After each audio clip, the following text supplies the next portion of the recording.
ভাবুন তো, বিশ্বের সবচেয়ে গোপন আমেরিকার স্টেলথ ড্রোন হঠাৎ করেই শত্রু দেশের ভেতরে অবতরণ করল। কোনো গুলি ছাড়াই সেটি দখল করে নিল ইরান।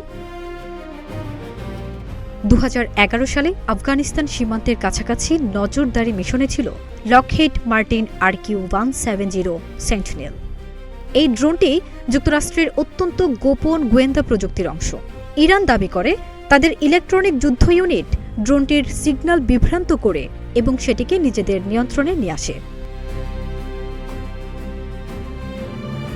কি ঘটেছিল এরপর? ইরান পরে রাষ্ট্রীয় টেলিভিশনে সেই ড্রোনটি প্রদর্শন করে। বিশ্বজুড়ে তখন শুরু হয় বড় আলোচনা। কিভাবে এত উন্নত একটি স্টেলথ ড্রোন শত্রু দেশের হাতে গেল? পরে ইরান দাবি করে তারা এই প্রযুক্তি বিশ্লেষণ করে নতুন ড্রোন তৈরি করেছে।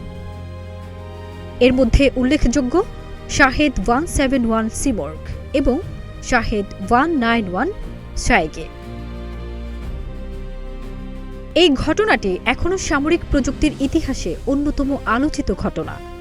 বিশেষজ্ঞদের মতে এটি আধুনিক ইলেকট্রনিক যুদ্ধের একটি বড় উদাহরণ। আপনার কি মনে হয়, আধুনিক যুদ্ধে প্রযুক্তি নাকি অস্ত্র বেশি গুরুত্বপূর্ণ? কমেন্টে আপনার মতামত জানান। আর এমন আন্তর্জাতিক গুরুত্বপূর্ণ খবর পেতে নাগরিক প্রতিদিন ফলো করুন।